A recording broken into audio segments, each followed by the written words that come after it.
Magandang araw po. Pag-asa Weather Update. Alamin ang lagay ng panahon ngayong araw ng Lunes, October 2, 2023 at latest update sa bagyong Jenny.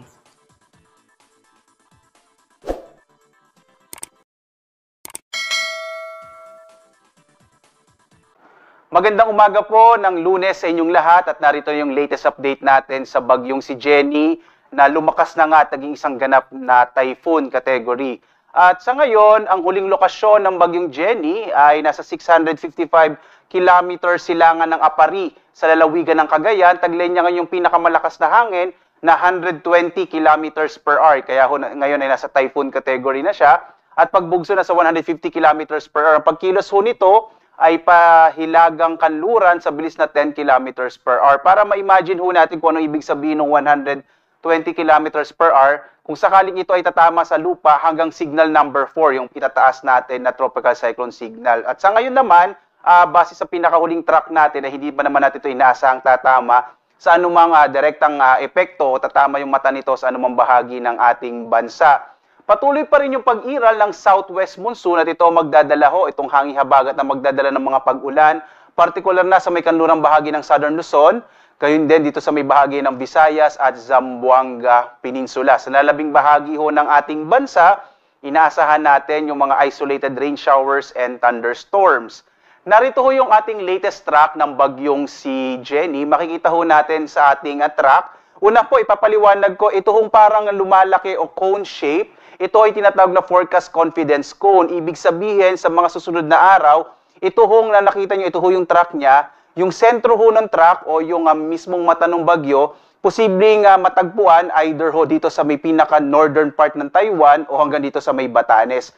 Habang tumatagal ho kasi, itong ating forecast confidence cone ay lumalawak dahil po pwede hong magbago yung mata o yung sentro o saan pupunta ho yung sentro ng mata ng bagyo. So ipapaliwanag ko po, hindi ho lumalaki yung sentro ng bagyo, ang lumalaki ho yung lugar kung saan maaring makita yung mata ng bagyo sa mga susunod na araw. Kaya lagi ho tayong tumutok sa Pag-asa upang makita ho natin yung ating mga latest update kung nasaan na yung inaasahang magiging sentro ng mata ng bagyo. Mamayang hapon nga ho, inaasahan natin nasa 580 kilometers na ho silangan ng Akalayan, habang bukas sa 420 kilometers silangan ng Basco yung sentro ng mata ng bagyo, at 330 kilometers naman pag-araw ho ng Martes, yung sentro ng mata ng bagyo. Sa ngayon nga, hindi pa natin nakikita or maliit ho yung chance sa ngayon na tumama sa kalupaan ng Batanes. Maliban na lamang kung ito ay kikilos ho patimog.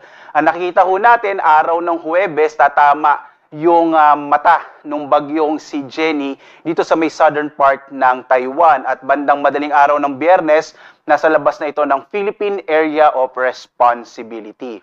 At sa ngayon nga, dahil ho sa bagyong Jenny, inaasahan naman natin o nagtaas ho tayo ng tropical cyclone wind signal. Ito yung hangin na maaaring asahan, partikular na di sa may bahagi ng Batanes, Babuyan Islands, silangang bahagi ng mainland Cagayan, mga bayan ho yan ng Santa Ana, Gonzaga, Bugay, Santa Teresita, Lalo, Bagao, Gataran at Peña Blanca. Gayon din ho sa silangang bahagi ng Isabela, Maconacon, Dibilacan at Palanan. Kapag may tropical cyclone wind signal number 1 tayo, hanggang sa susunod na 36 na oras, ay maaari tayong makaranas sa mga malalakas na hangin. Posible din medyo maulap ang kalangitan at may chance din ng mga pag-ulan.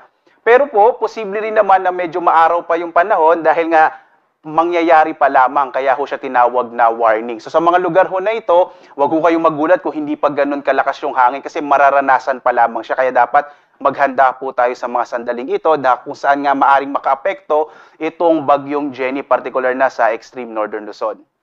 Samantala, ito yung natin inaasahang magiging lagay ng panahon sa araw na ito. Itong silangang bahagi ng Luzon, kasama na yung Cagayan, Isabela, Aurora, Bicol Region. Inaasahan natin yung malaking tsansa ng mga pag-ulan. Gayon din dito sa may bahagi ng Mimaropa. Dulot ho yan ng epekto ng trough o extension ng bagyong Jenny at ng hanging habagat. Kasi pinalalakas ho ng bagyong Jenny yung hanging habagat na magdadala ho ng maulap na kalangitan.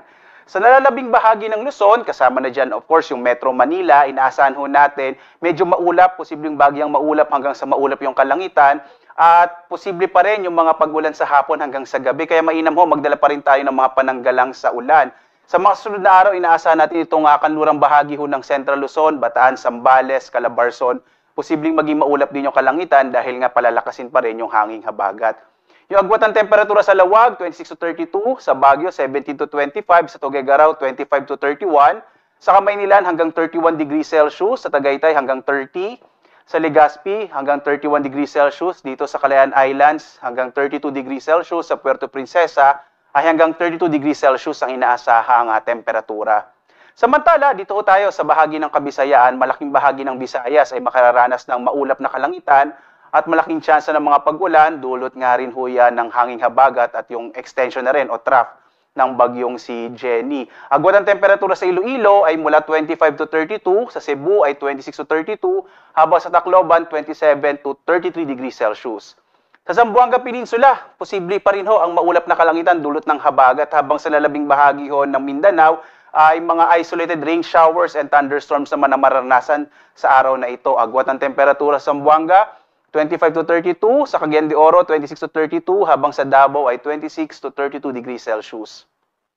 Samantala ho, ngayong araw, may mga tsansa ng posibleng malalakas na mga pag-ulan, katamtaman hanggang sa malakas na pag-ulan sa Occidental Mindoro, hilagang bahagi ng Palawan at Western Visayas, dulot ho yan ng hanging habagat na pinalalakas ho ni Typhoon Jenny. Bukas naman, yung bahagi ng Batanes, Babuyan Islands at hilagang bahagi ng mainland Cagayan, posibleng medyo maulan dulot ng bagyong Jenny. Habagat naman ang magpapaulan dito sa Occidental Mindoro, northern portion ng Palawan, posibleng no, sa ilang bahagi ng Bataan at ng Zambales.